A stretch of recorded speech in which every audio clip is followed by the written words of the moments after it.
अस्सलाम वालेकुम। Drama serial Jannisar के आने वाली एपिसोड में अब ये दुआ फरा का दिमाग सही से ठिकाने लगाने वाली है। अब तक तो बाबा साईं ने नुशेरवा की क्लास लेकर सबका दिल जीत लिया, लेकिन इन सब बातों का नुशेरवा पर कितना असर हुआ ये कोई नहीं जानता। अब आने वाली एपिसोड की मुकम्मल कहानी में आप देखेंगे कि दुआ ने तो इन लोगों की सारी बातें सुन ली और वो काफी परेशान हो गई है। अब वो अपने घर जाएगी तो फिजा से कहेगी कि मैं सब जानती हूँ कि तुम्हारे ससुराल वालों का तुम्हारे साथ रवैया मेरी वजह से कितना खराब है। मैं खुद जाकर इनसे कहूंगी कि तुम्हारी कोई गलती नहीं है, जो सजा देनी है मुझे दे। फिजा कहेगी कि मेरी बहन इतनी छोटी नहीं है कि इन लोगों की मिन्नतें करे, मैं तुम्हें ऐसा कुछ नहीं करने दूंगी। और फिर इसी तरह दुआ के सामने बहुत जल्द इस फराज की हकीकत भी आ जाएगी, जिसके बाद वो अपनी बहन को इसके साथ बिल्कुल नहीं रहने देगी। और फिर दुआ वापस अपने घर जाते हुए फरा के पास पहुंच जाएगी और इससे कहेगी कि नुशेरवा से दूर रहो। फरा कहेगी कि नुशेरवा आज भी सिर्फ मुझसे मोहब्बत करता है। दुआ कहेगी ये सिर्फ तुम्हारी खुशफहमी है और मैं अकेली नहीं हूँ, मेरे साथ अम्मा साईं और बाबा साईं भी हैं। जो तुम चाहती हो ऐसा कभी नहीं होगा,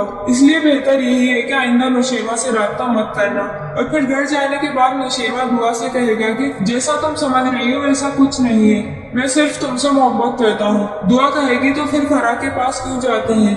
अगर वो इतनी ही पसंद है तो उससे शादी क्यों नहीं कर लेते? नुशेरवा गुस्से में आ जाएगा और इससे कहेगा कि मैंने तुमसे मोहब्बत की है, इसका मतलब ये नहीं है कि तुम्हारी हर गलत बात बर्दाश्त कर लो। इस तरह फरा ये फसाद फैलाने में तो कामयाब हो गई और ये इतनी आसानी से पीछे भी नहीं हटने वाली। और दूसरी जानिब फराज साहब को भी जब ये पता चलेगा कि नुशेरवा की बीवी दुआ है तो वो भी नई प्लानिंग शुरू कर देगा और इसे ब्लैकमेल करने की कोशिश करेगा। लेकिन बहुत जल्द नुशेरवा इस फराज का दिमाग को ठिकाने लगा देगा। अब देखना यह है कि बाबा साईं की बातों का नुशेरवा पर क्या असर हुआ है। तो आपको क्या लगता है, हमें कमेंट्स करके जरूर बताएं।